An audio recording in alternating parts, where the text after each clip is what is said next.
याच्या 7 ची आवाज ना कन देत होती sir.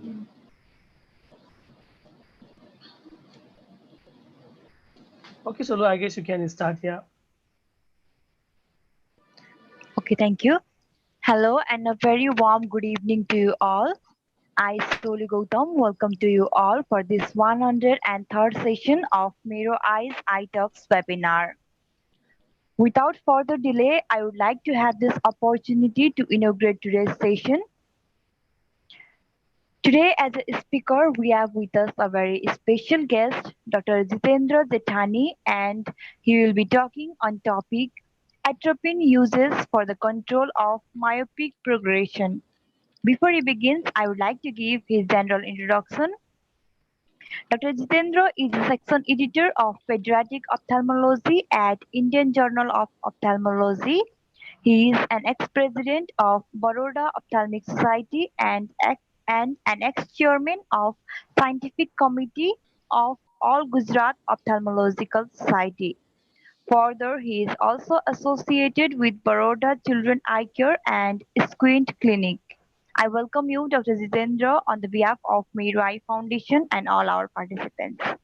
Thank you so much. Thank you for giving me the opportunity to present on one of my favorite topics, which is low concentration atropine and its use in myopic progression. So should I share my screen and start? Yes, sir. Okay. So we'll start with first talking mainly about atropine, and then we will gradually discuss how we started using this and what is the current literature available on low concentration atropine. So to begin with, we all know that atropine eye drops has been used in various formulation, and it is known to reduce the progression of myopia. Post atom 1 and atom 2 studies, there has been a significant rise in the usage of low concentration atropine.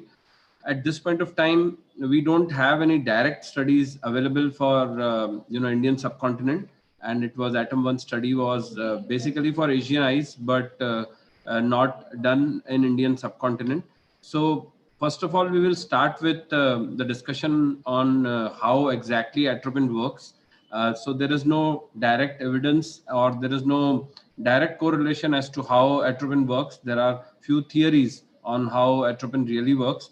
Atropine 1%, we all know that historically it has been known that it works and it stops the progression of myopia. But it was thought that it probably blocks accommodation, and it reduces the effect of excessive accommodation, and thereby it helps in controlling the progression of myopia in children. But this theory was did not take much ground when atropine 0.01%, which has very minimal effect on accommodation, was working. And so another workable theory was that atropine, being a non-selective muscarinic antagonist, it has been observed that at least in animals who have been treated with atropine, may have suppression of retardation of axial length growth, and therefore it was thought that it was probably the dopamine neurotransmitter release which is altered due to the atropine eye drops, and that is what is actually controlling the growth of the eye in children. So it was also found in atom 1 study that atom 2 study rather, that the percentage of this atropine eye drops was not a hindrance in controlling the progression of myopia. So what the original article suggested was that the effect of atropine 0.01% was not really dose dependent. Now this particular thing was a very big thing, and that is why it was regarded as one of the major revolutions in controlling the progression of myopia.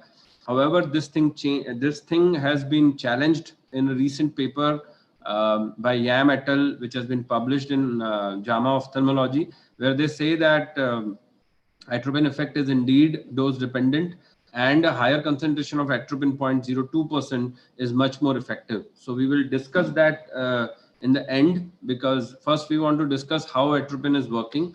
And so this is regarding our experience of usage of atropine. We have been using it now almost 6 years, and we started off 6, or rather now 7 years. We started off way back in 2013, when atropine 0.01% was not available.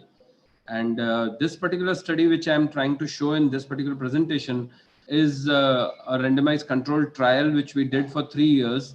And but we have been using atropine now almost on 600 to 800 patients or children. One of the first patients was my own older son, who was diagnosed with myopia, and we started using atropine. We used to take 1% drops and we used to dilute it under trial conditions, and we used to give it to the patient after taking the consent that we are using this particular concentration as an off-label drug.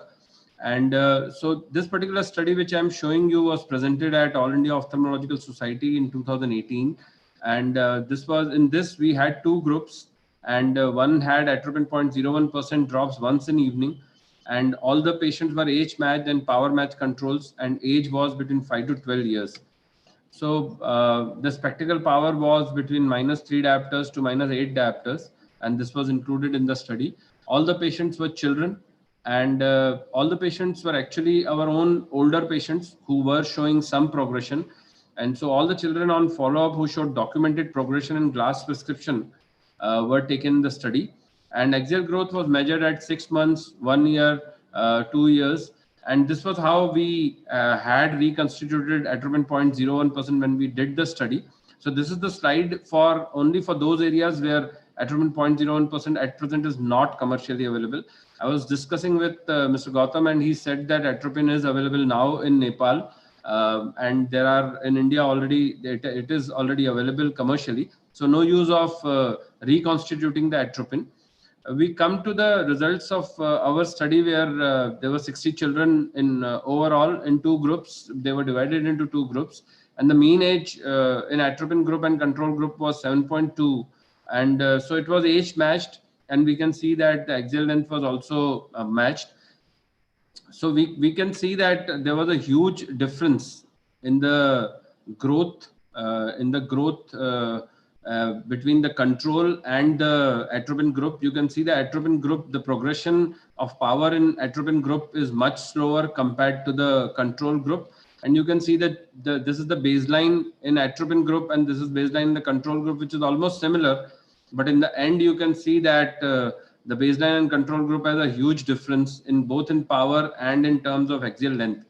So this was the breakup at 1 year, 2 year, and 3 year. We saw this in the form of that, and we could see that we had comparable results with a higher concentration of atropine, which was used in India by Dr. Mihir, and we could see that their growth was reduced from 0.6 diopter to 0.2 diopter per year. And this was very similar to what we found with atropine 0.01%.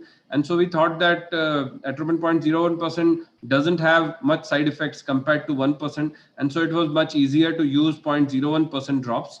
And we also compared our studies with the original Atom 1 study, which was published by Audrey Chia and the group, who showed that atropine 1% was indeed very useful, and it reduced the myopic progression significantly by almost 80%, 77%, versus 1.2 diopters in the in the control group versus atropine group.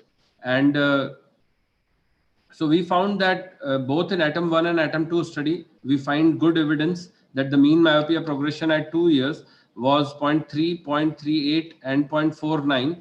When they compared the three groups, they found that atropine 0.01% was quite effective in comparison to even the higher concentration. Now, this particular dictum has now been challenged by the recent study, which is LAMP 1 and LAMP 2 studies, which are published, and they say that it is atropine 0.02%, which is rather more effective. And in their particular study, 0.01% did not do much compared with 0.002%. So they found that a higher concentration was much stronger compared to atropine 0.01%. In our study, we did use atropine 0.01% because we feel that there are huge advantages of using a low concentration atropine eye drops. We know that atropine controls myopia, and so once you use a low concentration eye drop, there are hardly any effects of accommodation and photophobia. although there has been a small series which was published in IGO, where they did show that there were three patients who were operated for exotropia, and they were on low concentration atropine, and they started developing symptoms of esotropia because of hypoaccommodation, because atropine was not completely relaxing their accommodation, and so it was so the patients were trying to accommodate, and they ended up having a larger esotropia, just similar to a hypoaccommodative esotropia. Apart from that, there has not been much cases who have a problem with atropine low concentration. There has been a report also from Mihir regarding pattern ERG and its effect on low concentration atropine. We did our own study on pattern ERG and found that low concentration atropine did not have any effect on the vision or on pattern ERG. We also did aberrometry on 10 patients pre low concentration atropine and post low concentration atropine after a month when the children came back for follow-up, and we did not find any problems with higher order aberrations in the aberrometry which we did on these children who were on low concentration atropine. Apart from this, the chances of systemic side effects like fever and flushing are almost nil in low concentration atropine, and now it is easily available also. So that adds to the whole thing. We conclude that atropine 0.01% are safe, and they are a viable, effective option for preventing the progression of myopia. Now the future is that we need to compare with higher concentrations, because and we also need to know what would be the indications for switching to higher concentrations.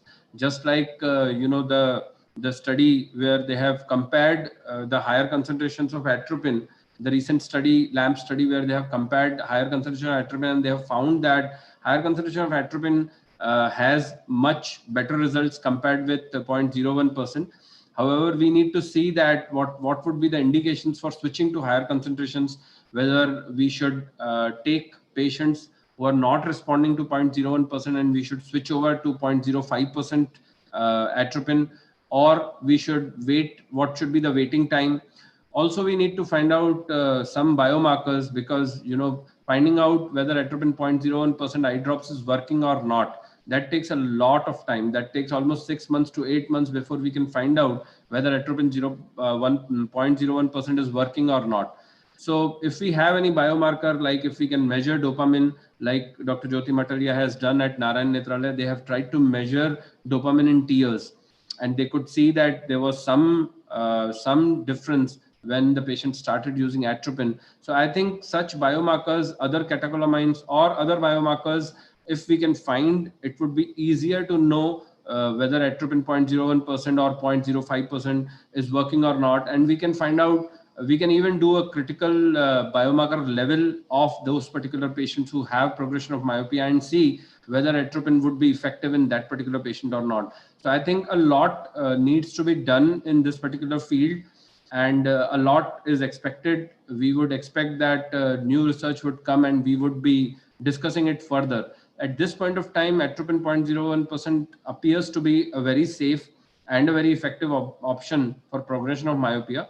There have been some non-responders which have been described by Dr. Audrey Chia and their group, which are normally, if you start atropine eye drops to patients who have myopia of more than 8 or 10 diopters, preterm babies who have myopia, and patients whose parents have high myopia, and if you start them, if the myopia has started before 4 years of age. So these are some of the factors where they may end up being non-responders, but we need to find out if there is any biochemical marker which can tell us beforehand whether atropine 0.01% would really work in those particular patients or not. So that is regarding 0.01%, and this is just a small slide about how to control, how to be outdoors and control myopia.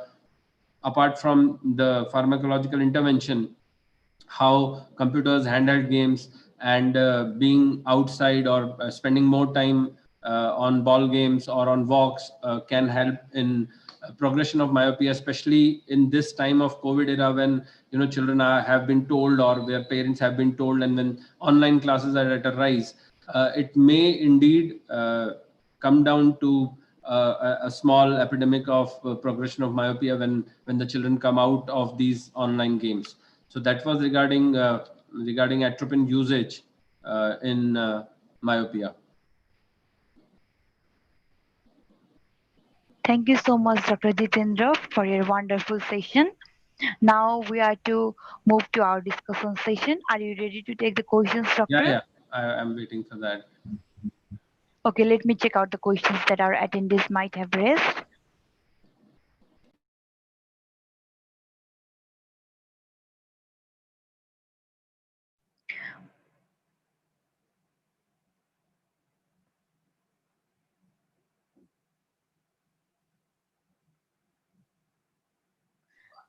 Okay, doctor, I have queries like, what is the basic funda of that you, if you use the atropine, what's the basic funda that it's reduced the myopia? Is it from the only accommodative side, or is it from the choroidal or other anatomical things? So to be honest, Gautam, we at this point of time there is no direct evidence that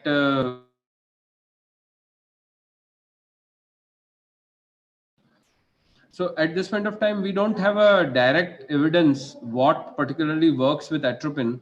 So these are all theories, but definitely accommodation doesn't have much role to play, because we have now understood that accommodation has a very small role to play. It is mainly the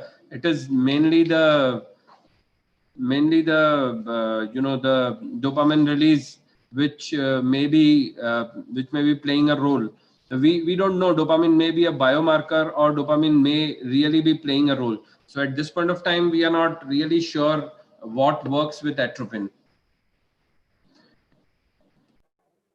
Okay, thank you so much, sir, for your answer. We have another question by Mr. Moniz. Why atropine is contraindicated in glaucoma?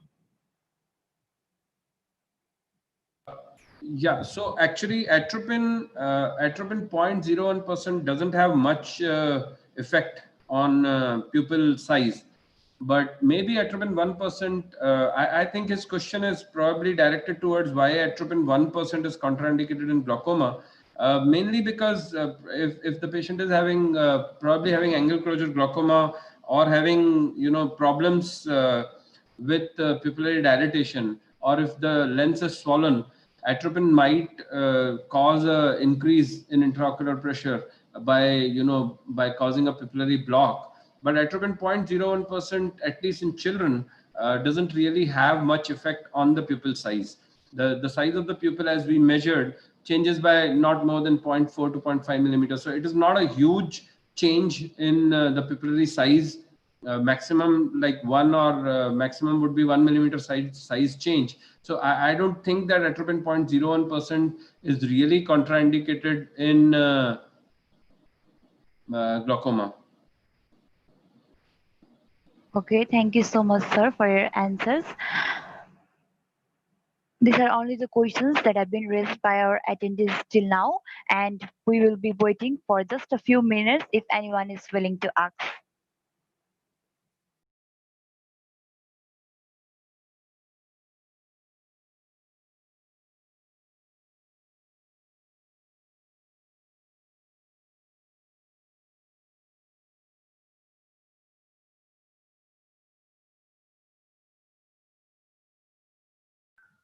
Actually, doctor, we used to talk about the myopia control, basically more on the atropine. I haven't hear about the somewhere that people are also based on the acupuncture therapy that's for the myopia control. Do you have any experience? Like, do you want to share anything about acupuncture, or is it really related, or is it beyond our science?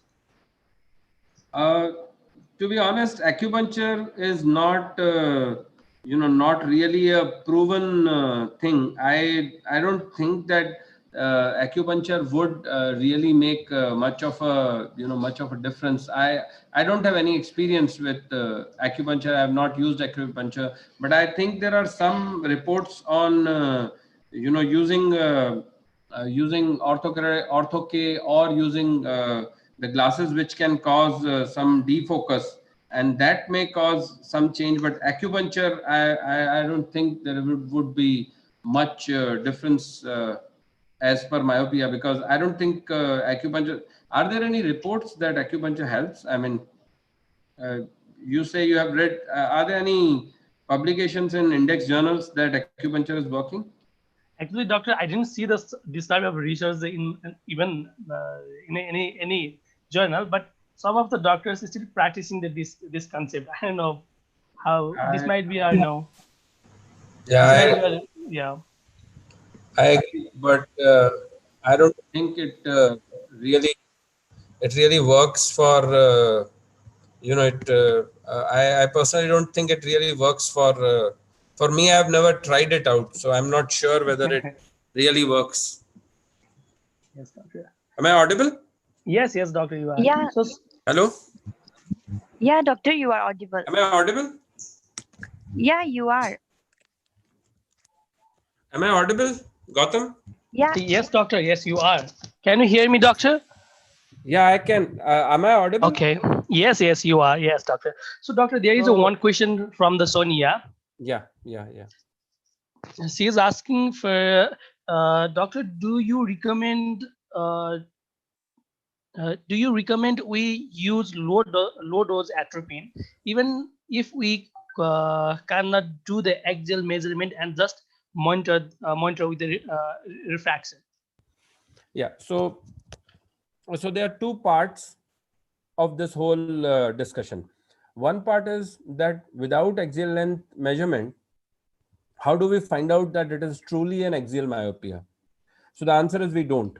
However, if we are pretty sure that the kid is not really premature, or if we are pretty sure that this is axial myopia, we should be pretty sure that it is axial myopia and it is not because of the corneal curvature, or it is not index myopia, or it is not because of any other reason, but only it is purely because of the corneal axial length. Then we can definitely start atropine eye drops, and it would work for the patient. Second thing is that atropine actually only works in axial myopia. We know that.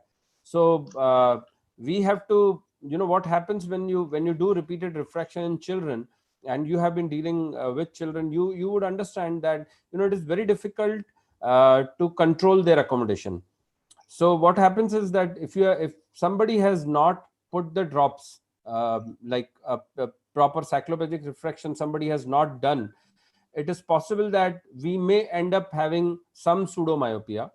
So that happens a lot of time with us, that patients are referred to us with a progression of myopia, and when we do a cycloplegic refraction, or when we do a homide or homatropine refraction, we find out that his power is actually not increased. So because with online right now, with online classes or excessive near use of computer or books, what happens is that patient ends up into having pseudomyopia.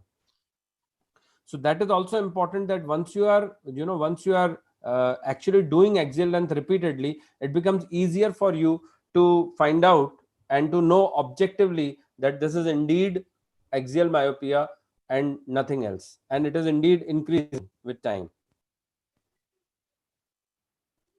Hello? okay. Thank you so much for your answers, doctor. We have another question by Miss Pratibha. Yeah. She is asking, can we use atropine and ortho-K at the same time? Yeah, why not? Definitely, you can use atropine and ortho-K at the same time. There is no real contraindication, although I'm not aware of any study which has been published. But I think you can do a study yourself. I mean, you can definitely use two interventions. There is no harm in that. Can I would just say that can I share one slide if you permit? Please, doctor. You can. Yeah, doctor, sure. Yeah, so actually, because my computer was not working, I used a presentation which was an old presentation. So this is the actual presentation, but I would just share one or two slides, because I said that LAMP study, this is the study which I was talking about when I was discussing about the recent study by Yam et al. This was the first phase of it, where they had controlled, they had basically did a randomized double-blinded placebo-controlled trial with 0.05%, 0.025%, and 0.01%. So this was the study which I was talking about, and in their study, they found that this was the original study, and we would quickly just see the this is the atropine 0.01% trial by Atom. This is the Atom trial, and you can see the numbers in their trial, and they did a 5-year study. And this is the LAMP study, where they found that with a 0.01%, they did not find that there was much of a change, but with 0.025%, they found that it was indeed a concentration dependent response. And of the three concentrations, they found that 0.05% was the most effective, not just 0.01 or 0.025, but 0.05% was indeed the most effective. And they found that 0.05% is much better than the lower concentrations. And so this was the strength of this study. And these are the differences between LAMP trial and Atom trial. In Atom trial, there was comparison with placebo. They did comparison with they did a comparison with placebo, and Atom 2 study suggested that higher concentrations were better, but they found that at the end of 2 years there was not much of a difference. So between all this theoretical knowledge, the question comes, what is the optimal concentration that gives best efficacy? And so that is the actual question. And the point is that nobody actually knows what is the real concentration. We are all evolving gradually, and there is an absence of biomarker, as I had said. And this is the comparison of the two studies, Atom study phase 1 and Atom 2 and LAMP study phase 1. You can see that in their particular study, 0.01% was hardly effective, whereas in Atom 2 study, they found that 0.01% was indeed effective, and the major change was occurring only after 2 years.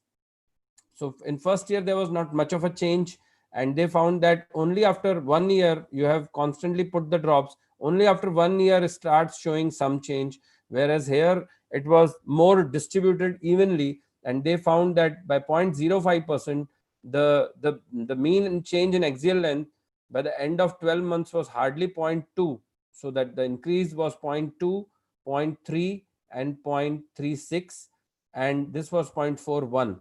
So even when LAMP study did say that the placebo and 0.01% was same, it is visible that 0.01% was actually better than placebo, but 0.25% was better than 0.01%, and 0.05% was indeed better than both of them. So that was LAMP 1. And recently, only 2 months back, they did publish, this was in Ophthalmology 2020, they published the phase 2 report, because that was only for 1 year. And you can see that the difference between LAMP phase 2 and Atom 2 trial, you can directly compare between 0.01% and 0.01% of that. You can see that the growth at the end of 2 years here is 0.59, and here it is 0.41. So that is the major, that gives an idea of what exactly is going on. And in the switchover group, it was 0.58, and here it was you can see it was 0.35 at the end of 1 year, and it was 0.43 at the end of in the switchover group, which switched from placebo to 0.05%, and here it was 0.29, and here it was 0.20. So the LAMP study is saying that the concentration, optimal concentration, is either 0.02 or 0.05, and not really 0.01. But at this point of time, we have only 0.01% which is available. So what does all this jugglery leads us to? We can say for sure that atropine eye drops do reduce the progression of myopia, but the concentration, it is concentration dependent as per the newer reports. Although 0.01% does hold value, it is possible that the increase of concentration may help in RON responders of 0.01%, it may respond even if it is not responding to 0.01%.